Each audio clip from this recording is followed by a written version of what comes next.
Hello everyone, my name is Jeremy Schifeling. I'm a product marketer here at Udacity, and I'm also the founder of a site called Break Into Tech, which is all about helping anyone get a tech job, no matter your background. And I'm really excited that you're joining us today, because we're going to go through 7 steps to help you launch an awesome career in the new year. And we're really privileged to be joined by Dia Ranjan, who's actually one of our graduates of the Udacity Digital Marketing Nano degree. And Dia is embarking on a very exciting career change here in the new year, and she's graciously agreed to share her story with us. So Dia, if you wouldn't mind introducing your background to the audience, and then we'll take it from there. Sure. So, hi everybody, I'm Dia Ranjan. I am a recent graduate of Digital Marketing Nano degree program from Udacity. And thank you so much Udacity, thank you so much Jeremy, thank you everyone for giving me this opportunity to be here, to share my experiences with you and to get an absolute fabulous career counseling from Jeremy. I'm so looking forward to it. And just a brief background about myself. So I'm a sales and marketing graduate. I have an MBA in marketing and in sales. And then my first career break was with L'Oreal, the cosmetic company. I was wearing many hats there as a professional in their marketing field. So basically I was taking care of their beauty advisors, the advisors who are placed in the L'Oreal counters to help customers with their purchases. And I was doing product trainings with the beauty advisors as well as with their sales team, and also handling part of customer complaint. And very happy I was there for quite some time, and then as life takes over, you need to make a change. So my family had to move here and there was a break. And I was really passionate about continuing my career, but then family life took over and I had to take a break. But in the meantime, I was also volunteering in a lot of organizations. As a media coordinator, I worked with one of an NGOs over here. And then I also was doing a volunteer outreach work with an educational institution. And there was a time when I really started thinking that I need to get back maybe to some studies, and then I took up a course in environmental compliance and pollution prevention.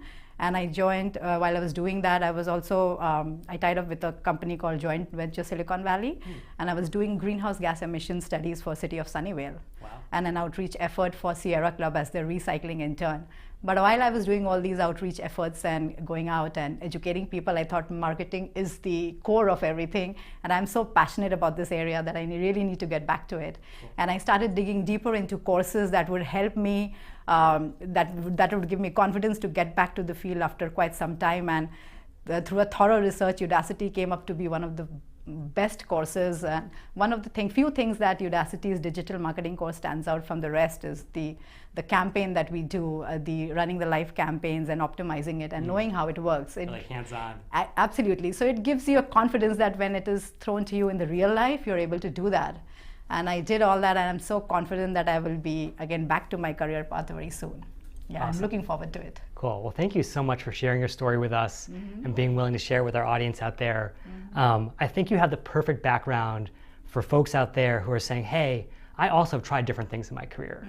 I've done a little bit of this and a little bit of that. I'm trying to figure out how to take that next step. Where do I belong? And I think that they're going to realize from your own experience that pretty much anything is possible in this new year if you take a very systematic approach. And that's what we're going to talk about today. Right. So to get started, tell us a little bit more about sort of where you feel like you belong in terms of all the different marketing roles out there. There's product marketing, there's content marketing, there's social media marketing. What do you think is the right fit for you? I was looking, there are a lot of areas where you could be drawn into, like content really kind of draws me. I would want to do something in that field. But something right now that I'm looking at is a social media marketing role, typically maybe a social media marketing specialist to start with. That's a role that I'm looking at.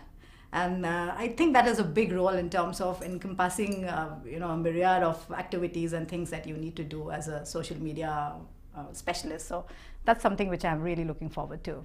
Absolutely. It's one of the fastest growing roles in marketing and around the world, frankly. So definitely positioning yourself for the future well there. Right, yeah. And I think one of the things for the folks out there to think about is it's easy to say, in the new year, I want to do something exciting. I want to do something I'm passionate about.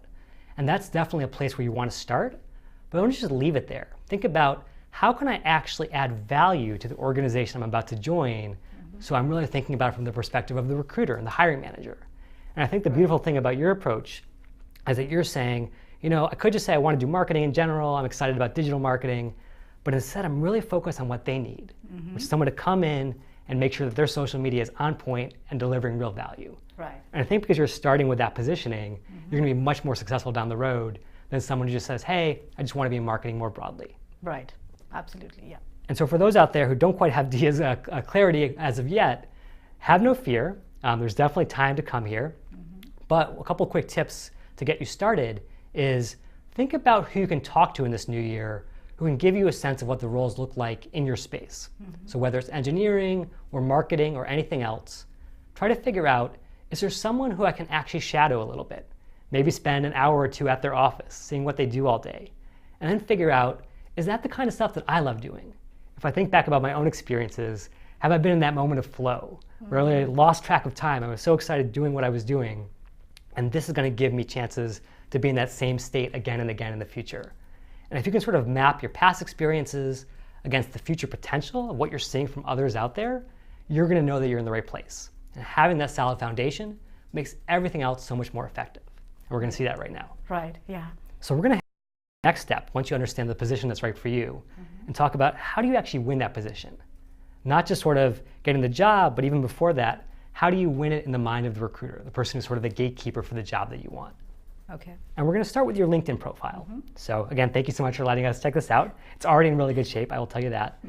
And the reason I want to start with the LinkedIn profile is even though resumes are powerful, a lot of times all the time that you spend building out a really great resume gets stuck on your hard drive. Right. You could have spent 20 hours on the most beautiful bullet point, but if it's sitting there on your hard drive and no recruiter in the world can see it, it's not doing you an ounce of good. Yes. Whereas if that same bullet point is on LinkedIn, 24/7, 365, it's doing really great value for you because recruiters can find it anywhere, anytime. Right. So I just wanted to say something that having a good LinkedIn profile is one of the biggest challenges when you are really looking for a job. It's like, do I have the right things in there? Am I projecting myself in the right way? My qualifications, my capabilities, what I'm really wanting to do and do for the organization, is it all set up in the right way? So that's something which really keeps, you keep worrying about it, that is that the right thing that is out there. So I would really love to have your experience and your details on how things are.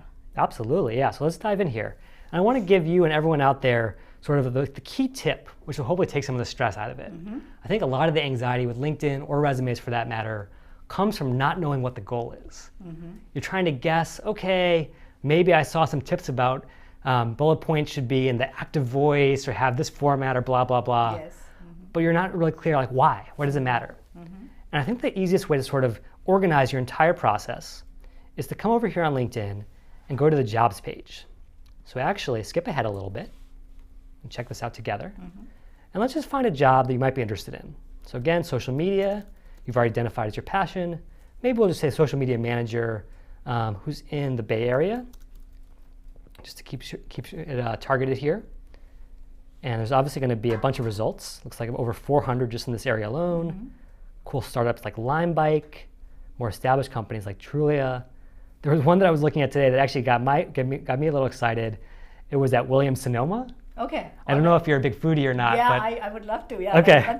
It would be a company of interest, definitely. Cool. So I was thinking, let's check this one out, just because it'll get our taste buds watering here and get us excited. Yes. So social media manager at the Pottery Barn. And basically the reason that you want to start with this is because now you understand what the recruiter is thinking about. Okay. So a recruiter and a hiring manager typically have designed this job description. Everything from the title to the bullet points down below, that's their language. That's what they care about, their North Star. And if you can reflect that back in your profile, you are literally speaking their language. Right. And that's a powerful thing, as opposed to them trying to guess why your bullet points are relevant. So first thing I would do, going back to your profile, is make sure that everything in this top area, which is going to be front and center for those recruiters who are checking out your profile, is totally aligned with that job description. So for example, right now you say digital marketer, social media marketing. That's pretty good because you have social media right there in the headline. And this actually counts for a lot more with LinkedIn's SEO than any other part of the profile. Okay. Because it's strictly character limited. It's kind of like Twitter. And so it's less easy to game than like a giant piece of text down below. Right. So that matters a lot. The part though that would give me pause if I was a recruiter is I would say digital marketer and social media marketing. Is she really focused? Okay. If I bring her for an interview, is she ultimately going to take a digital marketing job somewhere else and leave me stranded? Okay, all right. And so to the extent that you're ready to really focus, I would make sure that your headline explicitly says social media marketing or social media manager. Okay. And that way, the recruiter who comes there knows they're in the right place. Okay, all right. They found the person who's totally aligned. Down below, let's just check out your summary, which is the next most important section. Say, experienced marketing professional and a recent graduate of the DM&D program at Udacity, digital marketing, engaging audiences with meaningful information and products at the right time, value openness to new ideas, and have these specialties. And so what I would say is you're definitely doing a good job here in the sense that you have the specialties that they care about on the job description. So again, things like social media management tools, the ability to work with tools like Hootsuite and Sprinkler, that's really useful to make sure you have those right here in your specialties. But what I would also do is I would give them some examples of how you've used those skills in a really powerful way. Right. So if I'm a recruiter, I'm totally scrambling. You know, I've got 100, 200, 300 candidates to get through, and it's already 5 o'clock at night. I need to get out of here. Right. And so that means I need shortcuts. I need someone who can make my life easier. Right. And the way you can do that is don't make me dig through all the stuff down here. Give me the very best highlight reel of your career right up at the very top in the summary section. And if you can give me 3 tight bullet points about here's this great social media project that I did for the Sierra Club, or here's this awesome thing that I did for Good Shop, and give me the really sort of quantitative results behind it, Okay. that's going to immediately knock my socks off and say, hey, I'm in the right place. Right. Actually, you know, Jeremy, that was something I was thinking about because I didn't have anything very targeted and specific up there. This is more like a generalized overview of who I am and the specialties that I have. I was thinking, how do I put that up there so that, you know, it really attracts their attention? The very first look when they get of the summary is like they really know in a quantitative way as to the things that I have done. So that was really something running back at the back of my mind, and I'm glad you just got it out. I was thinking what to do there. Absolutely, so, yeah. Make it easier for them to say yes. And then, to the extent that you want to fine-tune the bullets down below, both on your LinkedIn profile and your resume, the one piece of advice I would have is that any job you're applying for, but especially social media, is going to be focused on results. Okay. Anyone can tweet, anyone can post to Instagram, but who can actually connect that to business value? Right. And I bet at Good Shop, you actually did a lot of really cool stuff that led to results for their business. Yes. Whether it was new customers or web traffic or whatever, and that's what I'm hungry for here. Okay. So if we go back to the job description, we're going to see that they care about things like, you know, driving page views, driving engagement, driving outcomes that matter. And so you want to make sure that those same things are listed back on your resume and on your profile. Okay. So to the extent that you can quantify it, or at least say, hey, this was best in class work, I want to see that right here to give me confidence that you're the right person for this job. All right. Cool. And I think other than that, it's great that you have internships and some volunteer experiences down below. LinkedIn did a study a couple years ago. 40% of recruiters say that volunteer experience is on par in their minds with actually paid job experience. Right. So don't hold back on that. Okay. And then I just wanted to stop you and ask you to look back on my my internship that I did. I think I need to quantify there. I don't have anything up in terms of the quantity or the percentage or something like that, which is really more quantifiable. Do you think I need to do that in my bullet points? Yeah, great question. To the extent possible, definitely. Okay. And let me give you some examples here. So for instance, you say provided public comments on adoption of environmentally sound practices. It's almost like ... So what? Okay. Did the public comments lead to any changes in policy? Did it lead to politicians coming to the event? Okay. Did it lead to the Sierra Club raising money from some of the people who gave those public comments? Okay. Any way that you can quantify that and show the impact, that's going to have way more magnetic power over the recruiter. All right, I got it. Yeah. Cool.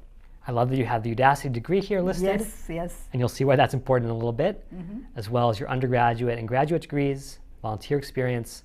And one of the things I was especially impressed by is don't worry so much about endorsements and skills like that. I think recruiters don't necessarily give that a ton of value. Okay. For me, I have my mom endorsing me for Excel and things like that. Okay, all right. But a recommendation where someone says, Dia actually knocked it out of the park for us, that is worth so much. Yeah. Because everything above that is your word. This is their word. This is objective. Right. And that's really powerful. Okay, so I want to stop there in terms of the profile. Any additional questions? Yeah, the question that I was wanting to ask was in terms of quantifying the work that I have done, and you really answered that. And also in terms of recommendations, I read sometimes, you know, so many times I hear from people that recommendations are really important. You need to have 2 to 3 minimum. Do you think it needs to be quantified in terms you need to have 3 recommendations or something like that? It's a good question. I think it all depends on what the positioning that you want the recruiter to appreciate is going to feel like. And what I mean by that is, right now I think Ken is vouching for your ability to do good work in a very broad sense. He doesn't really get into the details of what you did in particular, just saying, hey, was really a quick learner, very professional, used new technologies, which is all nice. If there's someone who can vouch for your social media work and actually say, hey, she totally kicked butt for us when it came to building our brand, establishing our presence, getting followers, turning followers into revenue or other sort of important outcomes, that's going to be a valuable compliment. It would be, yeah. And I wanted to ask you at this juncture where I'm looking for a job, how do I look for recommendations? From whom do I look for recommendations for the work that I have done or the course that I have taken? Any idea as to whom I can approach? So tell me a little bit more about what you've done in the social media space in particular. So while doing this course, I told you this course was a big confident booster. What I did on my own, typically things that I did on my own was I just started, I was out of this course, I was fresh out of this course when the Napa Valley fire happened. And then that gave me a really big reason to do something in the social media, digital marketing field. And I started my GoFundMe page where I generated around $700 to $1,000 donation for the Napa Valley Community Foundation. So that was something that I did totally on my own. And then I have also been designing my website. So I'm doing that recently, but those are all the projects that is something that I'm doing on my own. I am not associated with anybody or any organization or doing any freelance or projects. So how do I do that? How do I get a recommendation? That is like the fundamental question of career change, right? Yeah. It's almost like chicken and the egg. How do you make the switch if no one will give you the chance to make the switch in the first place and get that experience, right? And so I think the way that you do it is you take a little bit of a shortcut. You say, hey, it might be tough to immediately get that full-time job at Williams-Sonoma, but could I go to, say, a nonprofit that needs social media help and offer to work pro bono for them to build up that portfolio? So whether it's the Sierra Club, or you go to idealist.org, or even Catch a Fire, which is a site that matches professionals with nonprofits in need of very sort of high-level volunteering. Any of those sites will connect you with organizations where you can come in, immediately make a difference, and then list that not only on your website, but also your LinkedIn, and get the recommendation, to your point, that attests to the value you created. Oh, that's a good idea, because I was not looking at that area at all. I was thinking that I need to get some projects or a full-time work, but this is a good idea to start with, to just get inside and get a real feel of what it is, and then, prove through your work and get recommendations. This is a good idea. I think I would definitely do that. Yeah, it's easy to say, oh man, I have to immediately go from 0 to 60. Yeah, it's like, how should I do that? These are the things that keep running in your mind. What should I do? How should I do? So I'm so glad to be here and get all these information and ideas from you. It will really be helpful. Cool. We'll take it one step at a time. So yeah, definitely ease into this role, get some of that experience, build up that portfolio, and you'll be ready for the next step. So let's say that you do that, and now you're ready to move on and actually start looking for jobs. I would say, whoa, hold on one second before we get there. And I know it's always tantalizing to dive into the job search process. I would think about a foundational step of not only positioning yourself, but building your network ahead of time. And the easiest way to do that is to let LinkedIn be your guide. And what I mean by that is by going to My Network and going to Connect, you can actually bring all the people that you know in the real world into your LinkedIn network. So for example, you can have these people who you're already recommended with, or if I go back to the previous page, you can go to more options, and you can import contacts. All right. People always say, oh man, import contacts, that sounds a little scary. Right, it does. But here's why it's important. If you can bring in your work email account, and your personal email account, and your school email account, and your phone's address book, you're taking all those people that you know in the real world, and you're adding them into your online network. All right. And the reason why an online network can be more powerful in some ways than even a physical in-person network is because you can then start to search LinkedIn, not only to find the right person at the right moment, so someone you might know at Williams-Sonoma, for instance, but even if you don't know anyone at Williams-Sonoma, I guarantee you there are people that you know right now who do know people there. And they could introduce you. So that would be through the connections? Exactly. And so only LinkedIn can show you that invisible network, can shine a light on it and let you know, hey, there are all these ways in that you didn't even know existed. Right.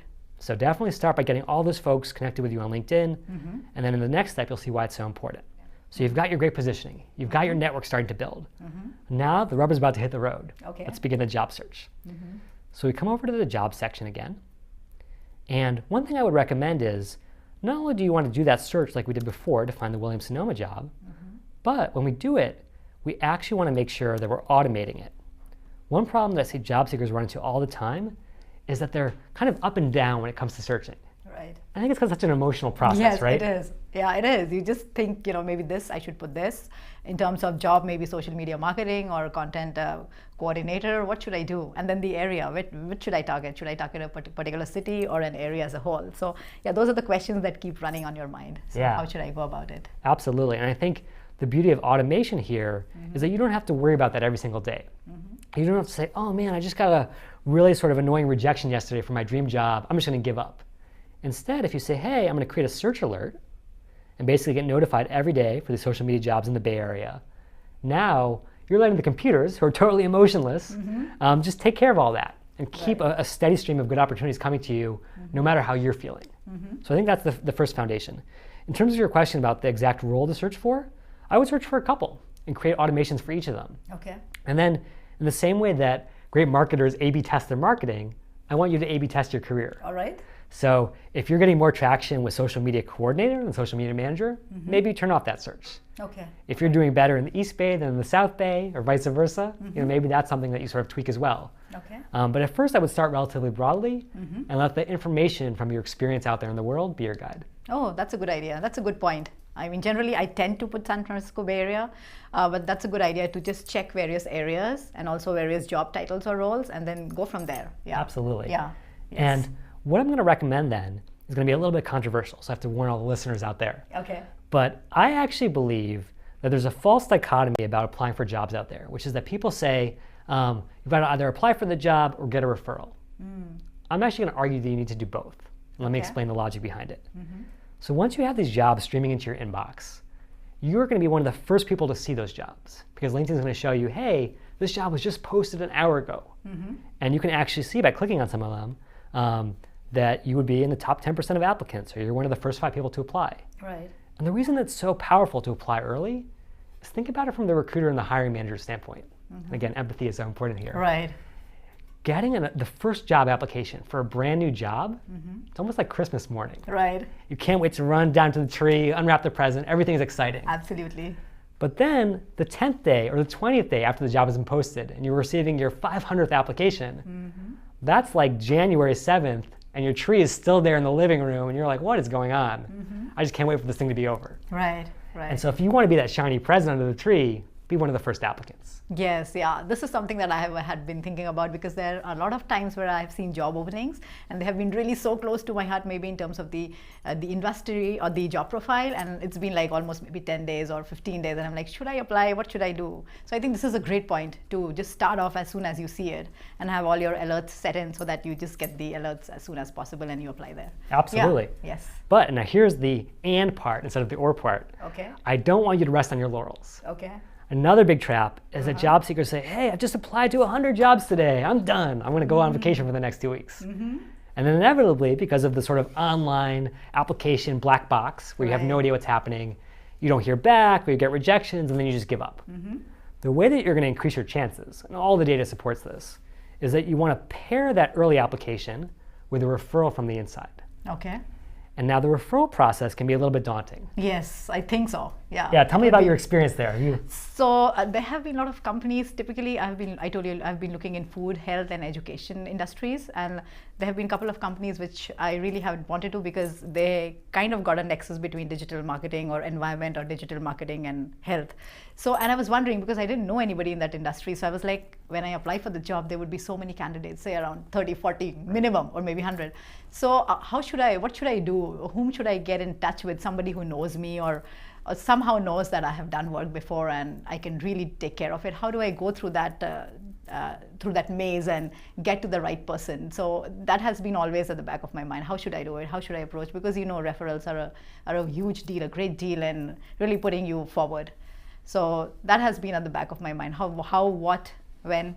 So these are the questions. That's right, yeah. Let's investigate that mystery. Let's get to the end of that maze. Right. So basically the way it works is that the data shows you're 10 times more likely to get an interview based on a referral than just applying online, which is why it's so important to get.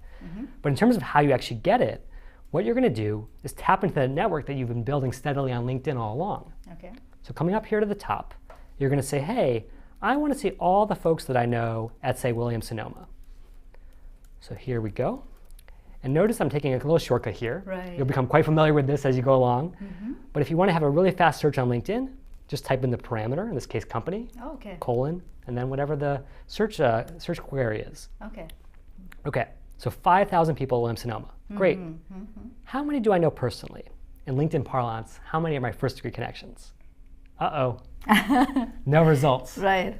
And this is going to be typical, right? Yeah. You know, especially if you're breaking into a new industry or totally new space, Right. you're going to see that more often than not.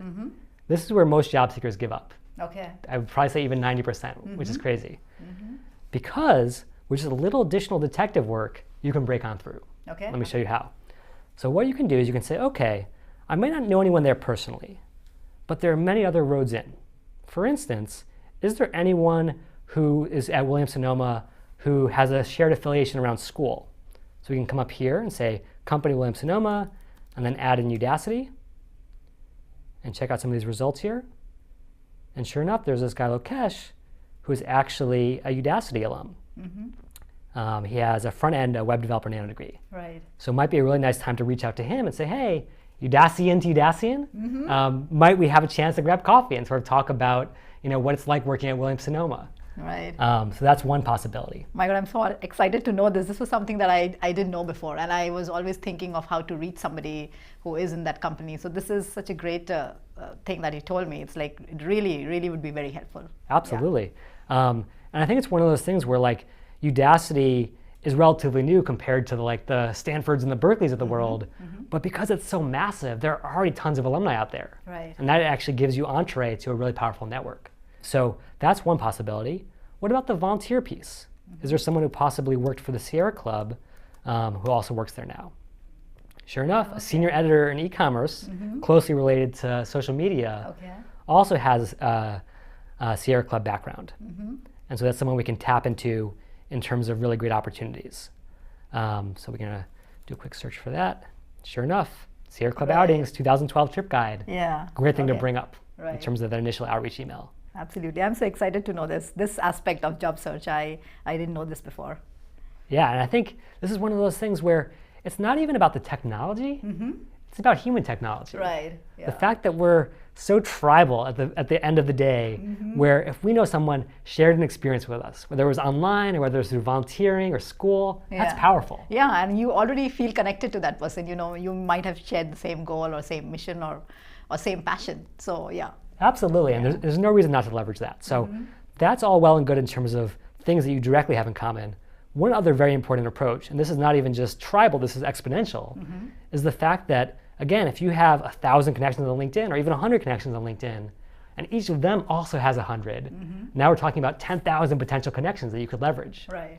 And so if you come over here and say, show me not first degree connections at Williams-Sonoma, but second degree, all of a sudden there are 29 folks we can get in touch with who know someone that we know. Right. And we can ask that mutual connection, hey Sarah, hey Rob, would you mind putting me in touch with this person over there? Right. And now, again, there's that feeling of loyalty and sort of responsibility where if a friend is asking you to do a favor, you typically do it. Right, right. So another way to get your foot in the door. Great point. Okay, Yeah. so any of those things will hopefully lead to a referral. You're going to present to them, here's my background, here's what I can do for you. And in many cases, they're actually going to get a bonus if you're hired as a referral. Right. So it's totally a win-win. Very, very powerful way to get your foot in the door. Okay, now let's talk about the last two stages here. All right. So let's imagine that you've identified this great role, you've gone after it full force, you maybe met with 3 different people through different avenues, and 2 of them have put in a good word for you. Okay. You're almost guaranteed of an interview at that point. Right. Because recruiters don't want to let down their colleagues. Now, how do you make sure that you maximize that interview opportunity? Have you had any good or bad interview experiences over the years? Oh, I have. I've had a couple of interviews even while I finished the course, and it's been both. If you talk about it, has both facets. Good because you get an experience and areas where you lag, maybe you need to do a little more. And bad, maybe you feel that maybe you need to add some skill sets or your communication skills or something. There's some lack somewhere wherein you need to really make up and do work for that. So yeah, I've had those experiences with interviews before. Cool, Yeah. cool. Yeah, and I think one of the big challenges, and I think that you hinted at this in your experience, is it's tough to walk in cold as a total outsider. Yes, yeah. If you're new to the company and you're new to the role, you can almost feel like you're walking into an ambush. Absolutely, and you're like really, that you really want to work for that organization, but you think, are you really, going parallelly with what they really want? Is that something that you're getting across to them? So these are the things that you keep thinking about after you're done with the interview. That really, did I put myself up there, and was I matching with the company goals and my own passion? Was I getting a close connection between the two? So all these things, you keep wondering about. Yeah, as you said, yeah. And I want you to walk in there next time, not as an outsider, but already as an insider. Right. Someone with the confidence to say, hey, I belong here. And here's how to get that. So obviously you can search for the individual people that you're going to interview with on LinkedIn. Right. Try to figure out if you have anything in common, what you can talk about in terms of those questions you might want to ask at the end of the interview. But you also want to check out the company. Right. And there are 3 ways you can do that. So you can look for the company itself in terms of coming up here and say, hey, let me see their company page. And this is useful not so much in terms of secret nuggets, but just to understand their language and their style. Right. How do they talk about themselves? How do they carry themselves publicly? Try to match that in your style and your language. Right. But if you want to go a little deeper, there are a couple things you can do. So again, we're going to search for Williams-Sonoma and check out what we do this time. I just hit the return button on my keyboard as opposed to clicking their link. And now I can actually search for content related to them. So LinkedIn pulls in all this great content from across the web. They're owning West Elm. This is what's happening in the retail space. All these trends in their industry and their company that you couldn't necessarily find on your own one by one, but it's all aggregated for you here. Right, right. Let's go one step even further. So if you go over to this oft-neglected tab, work over here on the far right, and go to SlideShare. Okay. SlideShare is basically the YouTube of PowerPoint, if you will. Okay. All the PowerPoints of the world in one place. Right. And one of the cool things about SlideShare is people have actually done, typically for like business school or academic kind of projects, analyses of all the companies in the world practically. All right. Okay. And so if you were to come here and say, hey, Williams-Sonoma, sort of analysis, it could be competitive analysis or SWOT analysis, sure enough, you're going to see all this good stuff, whether it's strategy or financial information that people have already crunched for you, and you can review ahead of time to, again, feel like that insider. Oh wow, this is wonderful. Never used that tab at all. Never. Yeah. So definitely, it has good value, especially when you're ready for sort of being in the spotlight and doing your best. Right. Yeah. And now let's fast forward one final stage. And I think we always talk about visualizing success, right? Right. Thinking about how it's going to feel when you cross the finish line. Let's think about how it's going to feel when you get the offer. I feel I'm already there. Okay, wonderful. Hey, we're making magic happen here. You can say, hey, I'm just going to take any old offer they throw at me. I'm just so excited to get into the space. And, that's fine. It's fine to say, hey, like I'm just thrilled to be there and I want to sort of build up my credibility over time. But you can also say, hey, I'm a really talented professional. I've been working as a marketer for a while and I've actually developed interesting experiences. I should be paid what I'm worth. But how do you know? Yeah. And so the reason that I recommend this next tool is it'll actually give you that information. It'll give you the power to walk into that conversation with leverage. So obviously, it's always a good idea to have multiple offers if possible, which is why I like the idea of applying broadly, as we talked about before. So you can use that as leverage. But even if you don't have that, you can go to LinkedIn Salary Tool, and you can use the leverage of data and knowledge and say, hey, show me what social media managers are getting paid in the Bay Area. And it's not even just sort of a high-level number, like 71,000, 75,000, but it's actually broken down by industries. So if you want to get into, say, consumer goods like Williams-Sonoma versus the tech world, by years of experience, all the way down to how much stock would you expect, the size of the company, all that good stuff. And that way, when you have that back and forth with the recruiter about what the right amount is, you don't have to be content to sort of take what they give you. You can say, well, this is what the market rate is, and I think a market rate is fair. And usually that's going to get you into their good graces because that's the world that they deal with. They deal with sort of what's out there, what the market is a reality in terms of the labor market. And this will empower you to make those kinds of calls. Right, yeah. This is good, yeah. This is good to know because you keep thinking when you are up for an interview, you keep thinking what is a good pay for that role, is it the right pay? So you keep thinking about various aspects of that area. So this is a good thing to know and find out from. So you get a ballpark figure of what to say or where to start with. That's right, yeah. Just levels the playing field. Right, yes, it does. And then lastly, obviously you've made it to the promised land now. You got the dream job, the dream salary. But what I really want to talk about is any lingering concerns you have, like anything else that might be a roadblock to getting there. The roadblock to getting there, this first thing that comes to my mind is in terms of skill sets, which I think I have that. Do you feel that I need to add something while I'm looking for a job search? Like a lot of times when you go through the job roles or the job responsibilities, there are certain things that you think or you know that you don't have. So yeah, the other good question is how much should I say a profile, I match 50% with that profile which is up there. Should I apply for that job or should I not? And the second part of this is, should I keep increasing my skill set? Should I keep adding value to myself? So yeah, that's something that I would want to ask you. Yeah, absolutely. And I think this is a case where, again, a lot of job seekers talk themselves out of roles that they would actually be really good for. If we go back to that job description, so for example, looking at the Williams-Sonoma job, what we're going to find is that it's a pretty lengthy job description, which is not surprising because they typically are, right? So let's check it out here at the very bottom. And if I'm not mistaken, there's probably at least 20 bullet points here, right? Yeah. Got to have this, got to have Yes. that. Almost like you have to be like a unicorn, right? The one perfect candidate across the world. And I think what this speaks to is the fact that recruiters are working really hard inside organizations to satisfy multiple stakeholders. The hiring managers, the cross-functional partners, everyone's got sort of a voice in that opinion. And so they're sort of putting everything down there. Okay. But the reality is, no one in the world is going to have all of that. Not even the world's most experienced social media marketers. Right. And so don't let yourself be talked out by that sort of inner voice of like, oh no, I don't have this one thing, I'm done. Yeah. Because no one ever gets hired from matching everything. As long as you can meet that minimum level, and I think 50% is probably a pretty good amount, Okay. I think you're going to be in good shape.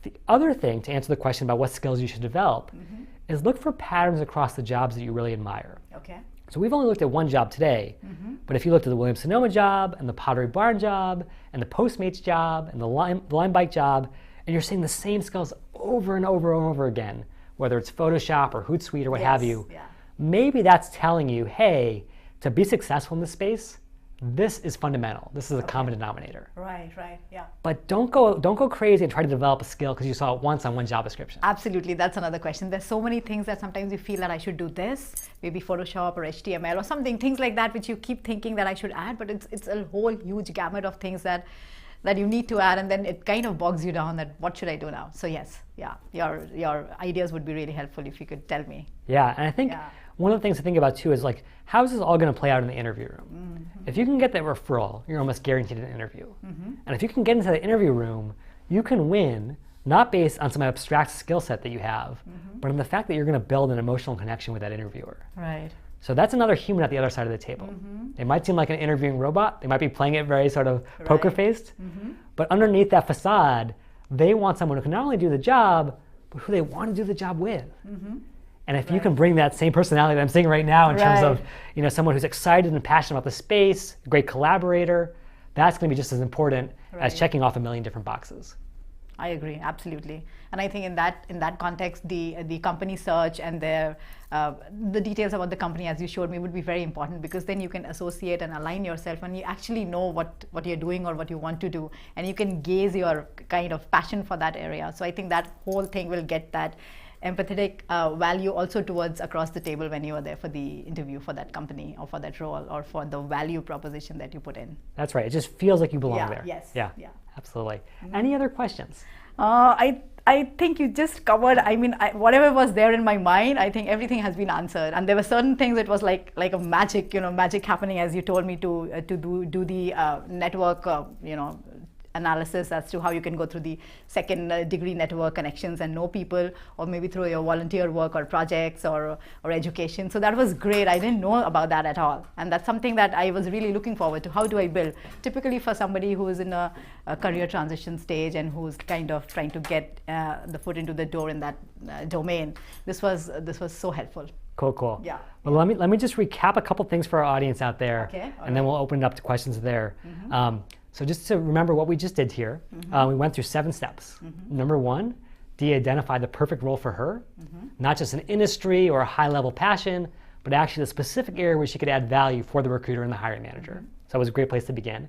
Then she positioned her LinkedIn profile and her resume for that by matching the job description in terms of the headline and the specific skills they were looking for. Then she moved on to build her network, number 3.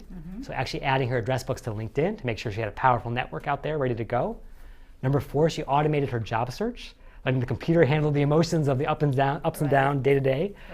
Kept fresh jobs coming in, which you could, number 5, apply for regularly, and get the referral for each one of them by finding people on the inside, whether they had a shared educational background, volunteer experience, or even second-degree connections, friends of friends.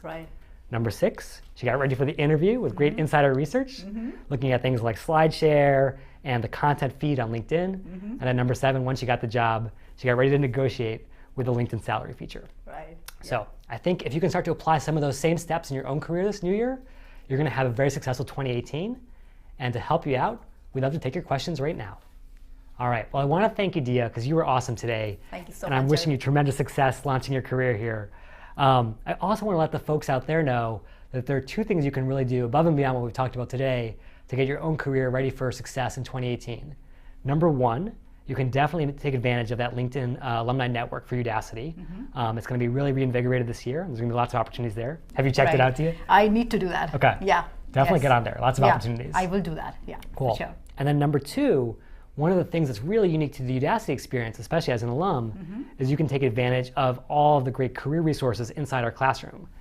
Make sure that you have that LinkedIn profile review, get support. You're definitely not alone in this process. Okay, great point, because I missed that out. I did start doing that, but I think somewhere down the line I didn't complete that. So I would look forward to doing that. I think I should do that absolutely, and as soon as possible. That would be really nice. Yeah. Very cool. Well, I think you're going to be super successful doing it, and I hope everyone else out there avails themselves of those resources as well. They're pretty special. So here's wishing you guys a tremendous new year.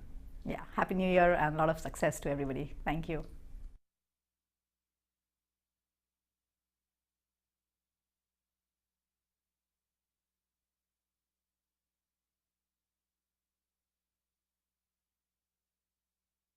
Okay, we're super excited to take your questions, everyone. So we're going to start with some questions coming in through the live stream. Please don't hesitate to chat more in as we go. I want to have as many questions out there, get you ready for a new year full of success. To kick things off, we're going to start with a question about data science. So someone's asking, I'm an astronomer transitioning to data science. Should I put astronomer in the job field on my LinkedIn page? Astronomer data scientist, or just data scientist? That's a great question, Lauren. So what I'm going to recommend is that you want to focus 100% on LinkedIn about where you want to go, not where you've been.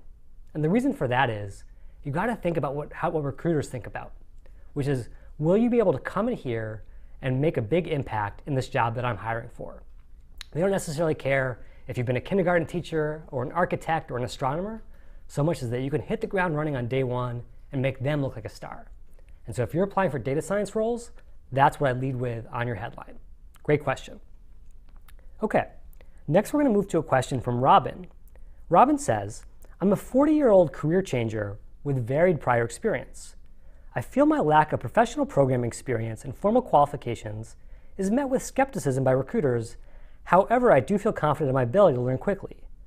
How can we encourage companies to give wild cards such as myself a chance? And I totally empathize, Robin.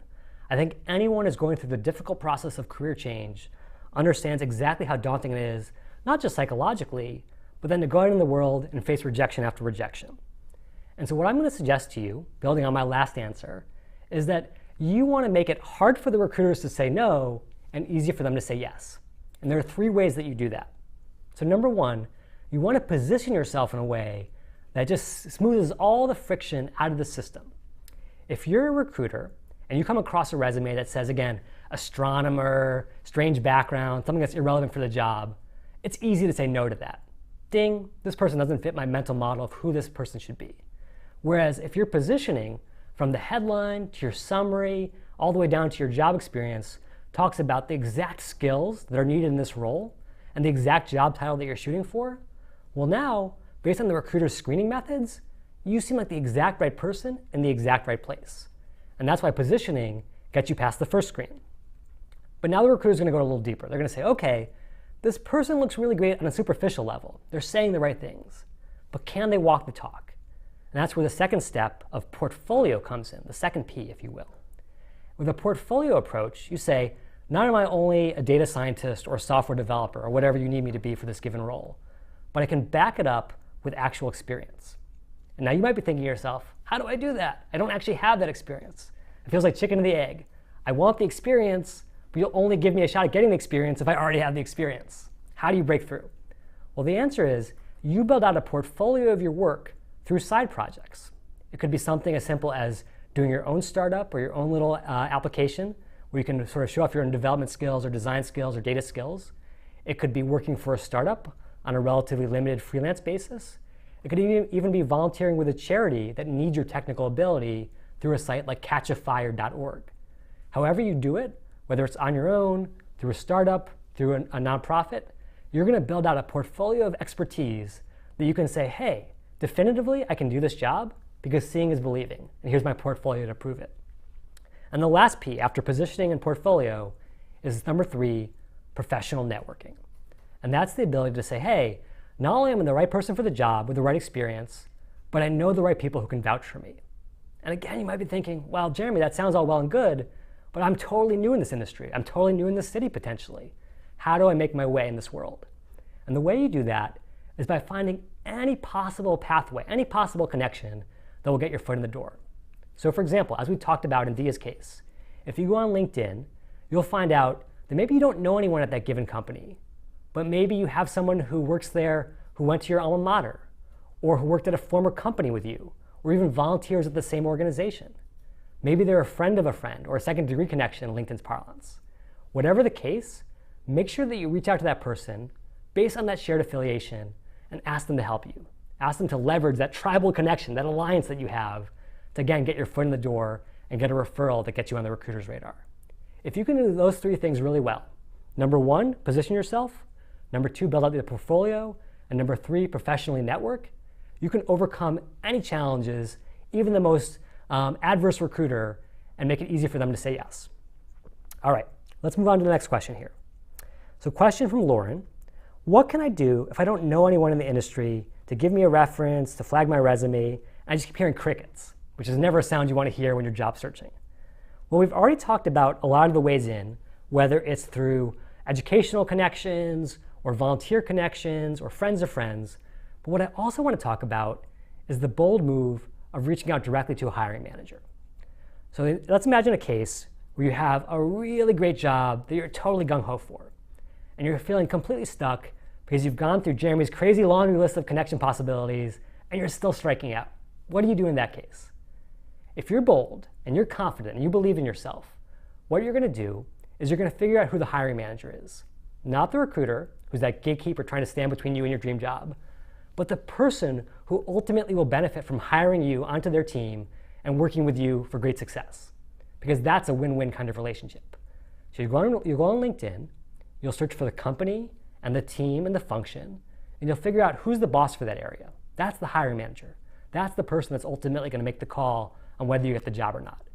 And you're going to reach out to them directly, and you're going to say, here's who I am, again using good positioning, here's what I've done, again based on your portfolio, and then here's what I can do for you. Here's how I can solve your unique problems and make your job easier. If you can do those things, you may not get a response every time, but you certainly will sometimes. And having that ultimate decision maker know what you can do for them is going to make all the difference in your job search. So please, please, please do not give up, even if you don't see opportunities for networking right off the bat. Let's move on to a question from Dania. So Dania says, I'm 38 and I want to switch to a web development career after having worked in the development sector overseas for 17 years. I finished a course at Udacity, congratulations. I'm taking another course as well. What would be the best job application strategy for me? And so what I'm going to say is, building on the strategies we've already talked about positioning and portfolio and all of that, what I also want to recommend, as I recommended to Dia, is to apply broadly. If you're breaking into a field, one of the initial rookie mistakes that I see made over and over again, and I've certainly made myself many times, is to approach it very timidly. Say, I'm a little anxious, a little concerned about my ability to do well in this space. Maybe I'll fill out just one application. Well, sure enough, you get denied on that one application, and now you're done. You say, you know what? I just can't take this rejection. I'm out of here. I'm going to try something else. When in fact, the winning strategy is to put multiple irons into the fire. Set up automated job alerts on LinkedIn or Indeed or AngelList if you're interested in startups. Let those come into your inbox on a regular basis, and then apply to those as soon as possible so you get that Christmas present benefit that we were talking about with Dia in the interview. Then, After you start to apply for those jobs, continue to network deeply, find people on the inside who can refer you. And what you're going to find is that over time, you build a momentum. So now you get an interview here and an interview there. And before you know it, a company is on the fence about you, thinking, should we bring this person in? Should we give them an offer? And you say to that company, well, guess what? I have 3 other interviews and 2 offers already lined up. Do you want me or not? And now you've changed the fundamental equation of the job search. Instead of being sort of the lonely person who's looking for opportunities at the really cool, awesome company, now the companies are competing for you. Now you're the prize. And that's why momentum and volume are so important to the job search. All right, let's talk about a really fundamental question that multiple people asked. Vinicius, Simone, folks from around the world were saying, okay, I keep seeing these job descriptions, Jeremy, where it talks about bachelor's degree in computer science, master's degree in computer science, PhD in computer science. You see it so often that it's scarring your retinas. You're having bad dreams in the middle of the night about job descriptions that are demanding things you don't have. What do you do in that situation? And again, I'm going to go back to this idea that the power to change your career fundamentally resides within you, not within the recruiter, not within some outside force. And the way that you can take control of that is by ignoring all of that.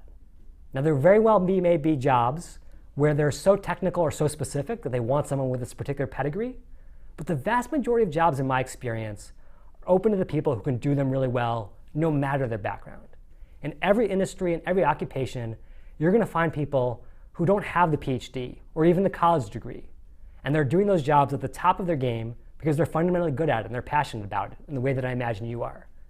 And the way that they got those jobs was not the traditional road of just filling out an application and hoping for the best, but ultimately, again, winning over that hiring manager who says, at the end of the day, I don't care about your pedigree. I just need someone who can do the job well and is going to be an awesome colleague. And if that's you, it behooves you to reach out to that person and strip away the recruiter and strip away the requirements and not let those block you. What I would also say is that ultimately, if you think about it from the recruiter's perspective, so many of those requirements are purely for their convenience. If you're a recruiter for a really cool company and you're going to get 1,000 applications for a given job, you want to throw as many requirements out there to make it easy to reject people. Well, if I move the bar from a bachelor's to a master's, now I can knock out half that pool and there are fewer resumes to read. But does that have anything to do with the job itself? Absolutely not. And that's why you can't let the recruiter's convenience get in the way of getting the job of your dreams. Next up, question about changing careers but not having the experience you need. This was a question that came from William and Siva and multiple others around the world. And basically what I'm going to recommend here is similar to what we've already talked about with the portfolio approach of don't get stuck in that chicken and the egg conundrum, that catch-22 of needing experience but not being able to access the experience you need to get the job. What you're going to do is you're going to step outside of that conundrum and you're going to build that experience on your own. And that's the beauty of the kinds of skills and experiences that Udacity teaches. It's not theoretical. It's not something where you have to say, well, I could take a test on it to prove it to you. These are the kinds of skills, whether it's developments or AI or digital marketing, where you can prove those out through your own work. And again, it could be for a startup of your own doing. It could be for a side project, helping a friend, volunteering for a nonprofit, working with a startup as a freelancer, going to a site like Upwork.com and listing yourself as a volunteer. All of those pathways give you access to building out a rich portfolio of experience that ultimately proves you can do the job and not just that you've checked off all the right boxes. So make sure that you don't be so sort of beaten back by those kinds of requirements around 5 to 7 years of this or 3 to 5 years of that. If you can fundamentally do the job, prove it, and then show it to the hiring manager. Okay, a couple of additional questions here. So Siva says, I am a technology consultant with a decade of experience. I'm passionate about AI, autonomous vehicles, and I completed the self-driving car ND, which is awesome. Can you mentor me on making the career transition? Well, unfortunately, Siva, I have hung up my own career coaching spurs, so to speak, to work full-time at Udacity and to make a big splash for our students here. However, I have an even better resource for you. This may not be known to many alumni out there, but it definitely should be, which is the fact that alumni have access to career coaching resources after their nano degree ends. So if you check out your Udacity classroom or any of the other alumni materials, what you'll find is that you can reach out to our awesome Rockstar career team here for help with resumes, profiles, cover letters, interviewing tips, everything you need to get out of your rut and get that job of your dreams. So please don't sit on the sidelines even one day longer. Avail yourself of those resources because we really do want to help and we're standing by and ready to do that. Okay, question from Joyce Amino. Joyce says, what is the best way to show your projects on LinkedIn? For example, one of your projects that you did in the digital marketing nanodegree program. Do you use a site like Dropbox? Do you download it? What's the best way? Well, I'm going to probably sound like a bit of a broken record here, Joy, after everything that we talked about in the interview. But I'm going to say you want that up on LinkedIn. And the reason for that is because if it's on Dropbox, or if it's on your hard drive, or if it's sitting printed out somewhere, that does you absolutely no good because no one can see it. It's hidden away from the world. Whereas if you embed it on your LinkedIn profile, you now have a 24/7 advertisement for you and your abilities live to recruiters and hiring managers around the world. So go to LinkedIn, go to the experience that's related to it or the project that's related to it, and just say attach rich media. And you can upload a PDF, a PowerPoint, a Word document, anything else that really represents the great work that you've done. And now it's on display for the world to see, and that's going to give you a lot of access to opportunities where you didn't even know they existed. So make sure it's available to the world, and the world will respond. Great question. All right, we have just one more question left here. So this is coming from Paul. Paul says, I've changed my career to be an Android developer, but there's not many openings for me because I live here in the Dominican Republic. What's the best way to deal with this? Well, what I would say is that if you are truly passionate about this space, you are actually a lucky man, Paul. And the reason for that is, in this day and age, with the skills that you've developed through Udacity, you can actually work for pretty much any cool company anywhere. And the reason for that is, your skills can be applied from the DR to any company's projects worldwide.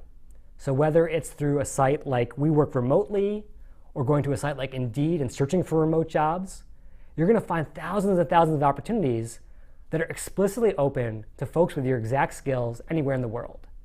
And while it may seem a little bit tricky at first to build those relationships and get the ball rolling, once you've established yourself in this space, chances are others are going to want to hire you too. And what we see here at Udacity and other companies around Silicon Valley is a tremendous amount of our workforce isn't actually based here. It's fundamentally too expensive to be here. Where they are is all around the world doing this cool cutting edge work, whether it's in Beijing, Mumbai, or anywhere else. And so if you've got that passion, if you've got those skills, don't let geography be a blocker. Go out there and go for those remote roles because they're absolutely out there. Okay, we have 2 minutes left, so I'm going to handle one last question from AJ. And this is actually probably the most foundational question of them all, so I'm glad we can tackle this. Thank you for asking, AJ, which is, how do I stop that self-doubt and focus on my new career path? And I think this is one of those things that can't be solved with LinkedIn or clever marketing strategies or even positioning. This is something that has to start inside. Because you're right. If you're consumed with self-doubt, if you're paralyzed by a concern that you just don't belong in this space, imposter syndrome as we call it, it's hard to take even the first step. And so what I would do is I would start by actually building something really cool. I would prove to yourself that you are absolutely a rock star in this space. Whether you're in dev or in marketing or what have you, do a project that demonstrates not just to the world but to you that you absolutely can hack in this world. You belong in this tribe. If you can do that, you'll not only show to yourself what's possible, but you'll take the first step in building out that portfolio that'll be so important as you go out to recruiters and hiring managers around the world. So I would start there. And then the last thing I would mention is I surround myself with a group of people who fundamentally believe in you, whether they're friends and family or people that you network with who are already in the space. If you can build that social momentum around your career search, so it's not just you on your lonesome, that sad person climbing up a mountain all by themselves, but a team of mountaineers who are embarking on this great journey together, who can accomplish wonderful things with that shared sense of accountability, you're going to get much further together than you would alone. And again, in doing so, you'll have also accomplished the next step of building that professional network you need to land that dream job. So start by proving to yourself that you absolutely belong, and then build that group of fellow travelers who will carry you all the way to the promised land. If you can do that, you'll be successful not only in your job search, but in whatever adventure comes next. Happy travels.